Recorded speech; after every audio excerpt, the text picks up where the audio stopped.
And we've been loving chatting to Merce and Christian. Christian, I have to get your thoughts on this, because if that Mark Gahey deal goes through for Liverpool, we're looking at them having spent around £450 million in a single window. Now, I know you know the Fenway Sports Group from your time at the club. Tell me about their makeup and what they would make of this window. Will they see it as a success?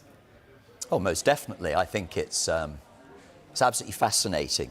For most of their time in charge, which is now over 15 years, they've run a balanced transfer budget, basically outs paying for ins, very successfully and being very competitive. But I think it's fair to say we're seeing a complete change of strategic approach by Fenway now. They're making massive net investment, and I think the question is why? My suspicion is two things.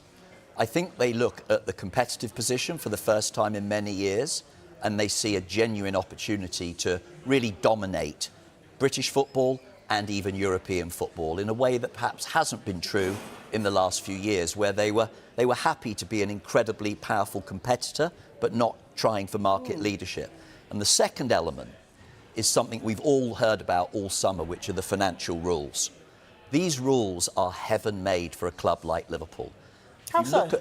They have the most superb sponsorship revenue in football. Just look at the names. Household brands around the edge of that pitch every week. They have massive levels of commercial turnover.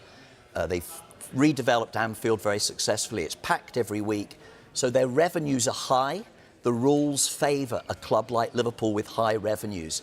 And I think they're looking and sensing the mood may be changing about those financial rules. We're starting for the first time to hear many fans say, are these rules right that are preventing rich clubs from actually spending money? Clubs like Newcastle, clubs like Villa. My sense is Liverpool are making hay while the sun shines, going for it, really loading up on talent to put themselves in a position where they're virtually impregnable while everything is behind them. I think it's brilliant strategic management.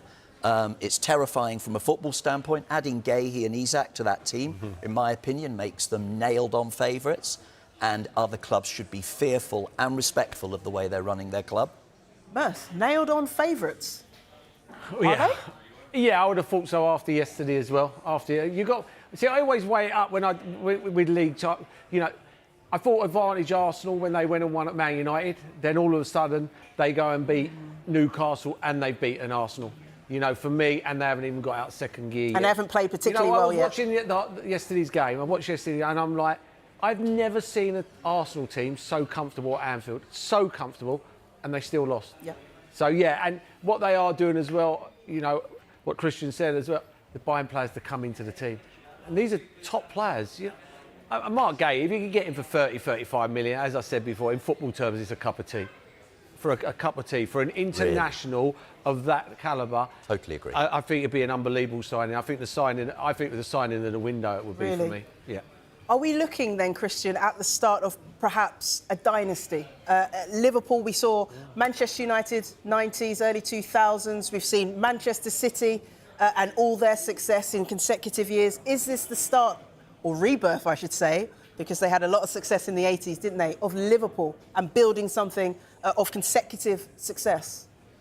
Well, I've been around too long to gamble on predictions of that nature, but what I'm saying is strategically, I think that is the prize they are aiming for. They sense that it feels, doesn't it, as though City are in a rebuilding process. Yeah. It feels like the most traditional rival, Manchester United, are miles away from really competing for the title.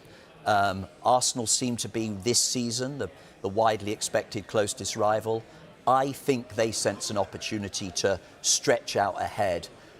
They're rewarding a manager whose first year was a phenomenal success. I mean, to follow on from Jurgen Klopp, most of us in the game thought that was as difficult as following on from Alex Ferguson.